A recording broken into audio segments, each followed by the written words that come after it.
Breaking news చూస్తున్నాం. తెలంగాణ కాంగ్రెస్ లో బుజ్జగింపుల పర్వం మొదలైంది. మంత్రివర్గ విస్తరణలో చోటు కోసం ఆశించిన నేతలకు మొండి చేయి చూపించడంతో వారిని బుజ్జగించే ప్రయత్నాల్లో పడ్డారు నేతలు. రెడ్డి వర్గం నుంచి సుదర్శన్ రెడ్డికి ఖచ్చితంగా పదవి వస్తుందని ఆశించారు. అయితే రెడ్డి వర్గానికి చెందిన ఎవరికీ అవకాశం దక్కలేదు. ఈ నేపథ్యంలో మాజీ మంత్రి సుదర్శన్ రెడ్డి ఇంటికి incharge Meenakshi Natarajan, TPCC chief Mahesh Kumar Goud వెళ్లారు. మంత్రి పదవి ఆశించిన మాజీ మంత్రి సుదర్శన్ రెడ్డికి పరిణామాలను నచ్చజెప్పే ప్రయత్నం చేస్తున్నారు. అనంతరం మంత్రి పదవి ఆశించి భంగపడ్డ ప్రేమ్ సాగర్ రావు, రాజ్ గోపాల్ రెడ్డి ఇంటికి వెళ్లనున్నారు మీనాక్షి నటరాజన్.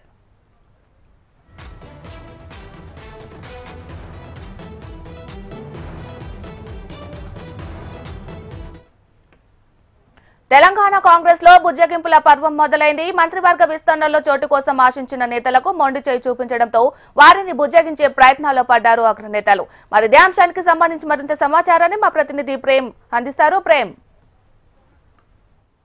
మీనాక్షి, కొద్దిసేపటి క్రితమే అయితే అధికారికంగా టీపీసీసీ చీఫ్ కొత్తగా మంత్రివర్గ విస్తరణలో చోటు దక్కించుకున్నటువంటి మంత్రులందరికీ కూడా శుభాకాంక్షలు తెలిపారు. తదనంతరం సీఎం రేవంత్ రెడ్డి సైతం తన ట్విట్టర్ హ్యాండిల్ ద్వారా వారికి శుభాకాంక్షలు తెలిపారు. దాంట్లో వివేక్ వెంకటస్వామి, అడ్లూరి లక్ష్మణ్, వాకిటి శ్రీహరి ముదిరాజ్ ఈ ముగ్గురికి కూడా మంత్రివర్గ విస్తరణలో భాగంగా మంత్రివర్గంలో చోటు దక్కించుకున్నారు. మరికొద్ది సేపట్లోనే ప్రమాణ స్వీకారం కూడా చేయబోతున్నారు రాజ్భవన్లో.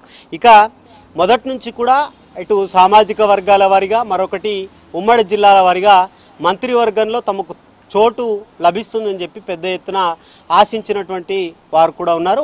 ఆ సామాజిక వర్గాలు కూడా ఉన్నాయి. మొదటగా సామాజిక వర్గాల వారిగా కనుక చూసుకుంటే ఉమ్మడి జిల్లాల బేస్లో వరంగల్ నుంచి ఇప్పటికే ఇద్దరు మంత్రులు, అటు కొండా సురేఖతో పాటు సీతక్క ఉన్నారు. కరీంనగర్ నుంచి ఇద్దరు, ఇప్పటికి శ్రీధర్ బాబు, పొన్నం ప్రభాకర్ తోటి ఇప్పుడు అడ్లూరి లక్ష్మణ్ కూడా ఉమ్మడి కరీంనగర్ జిల్లా నుంచి ఆశించిన దాంట్లో వారికి కూడా అవకాశం వచ్చింది. మరొక వైపు ఇక ఆదిలాబాద్ జిల్లాలో మొదటి నుంచి ప్రాతినిధ్యం లేదు. ఇప్పుడు వివేక్ వెంకటస్వామి చెన్నూరు నుంచి ఆదిలాబాద్, ఉమ్మడి ఆదిలాబాద్ జిల్లా నుంచి తనకు అవకాశం వచ్చింది. ఇక మిగతా ఇటు నిజామాబాద్తో పాటు ఉమ్మడి రంగారెడ్డి, ఉమ్మడి హైదరాబాద్ ఈ మూడు జిల్లాలకు కూడా ప్రాతినిధ్యం దక్కలేదు. ఇక్కడి నుంచి ఆశించిన వారిలో మొదట సుదర్శన్ రెడ్డి పేరు ఖచ్చితంగా మంత్రివర్గంలో చోటు ఉంటుందని చెప్పి పెద్ద ఎత్తున ఆశించారు. కానీ ఉమ్మడి నిజామాబాద్ జిల్లా నుంచి పీసీసీ చీఫ్ ఉండడం, తర్వాత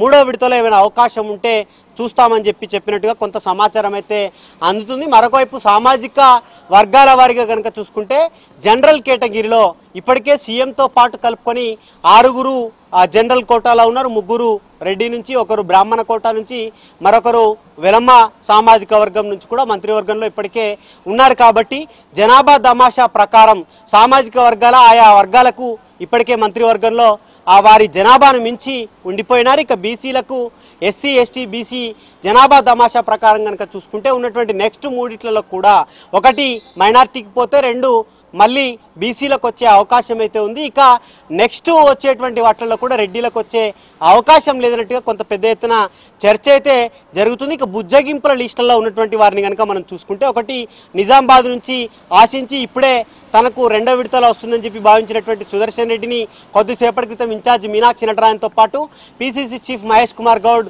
వారి ఇంటికి వెళ్ళి ఉన్నటువంటి సామాజిక పరిస్థితులు, జిల్లా పరిస్థితులు రెండింటిని వివరించి వారికి నచ్చజెప్పే ప్రయత్నం చేస్తున్నారు.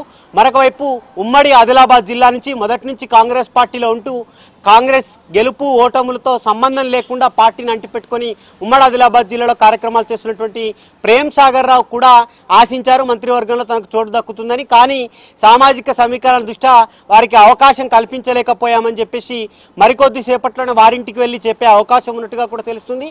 మరొక వైపు ఉమ్మడి నల్లగొండ జిల్లా నుంచి రాజగోపాల్ రెడ్డి కూడా మంత్రివర్గంలో తనకు చోటు లభిస్తుందని చెప్పి ఆశించారు. కానీ వారికి మంత్రివర్గంలో చోటు కాకుండా మిగతా సామాజిక సమీకరణాల దృష్ట్యా మిగతా కులాలకు ఇస్తున్నామని చెప్పి వారికి ఇన్ఛార్జితో పాటు పీసీసీ చీఫ్ చెప్పే అవకాశం అయితే ఉంది. ఇంకా ఫోన్లో అందుబాటులో ఉన్నటువంటి మరొక వైపు ఎస్టీల నుంచి యాదవ సామాజిక వర్గం నుంచి, ఎస్టీలలో లంబాడా సామాజిక వర్గం నుంచి కూడా తమకు మంత్రివర్గంలో చోటు కల్పించాలని చెప్పి పెద్ద ఎత్తున డిమాండ్లు చేశారు. ఇటు వినతి పత్రాలు ఇక్కడ నుంచి ఢిల్లీ వరకు కూడా అందిన ప్రతి ఒక్కరికి కూడా వినతి పత్రాలు ఇచ్చుకుంటూ వెళ్ళారు. వారికి కూడా ఈ మంత్రివర్గంలో ఈ రెండో విడత దాంట్లో అవకాశం రాలేదు. డిప్యూటీ స్పీకర్గా రామచంద్ర నాయక్కు అవకాశం అయితే వచ్చింది. ఇక ఇటు యాదవ సామాజిక వర్గం రాష్ట్రంలో మెజార్టీగా ఉన్నటువంటి కులాలలో ఎస్సీలలో ఉన్నటువంటి మాదిగలు ఒకటి, ముదిరాజులు, యాదవులు, ఇటు మైనార్టీలను కనుక చూసుకుంటే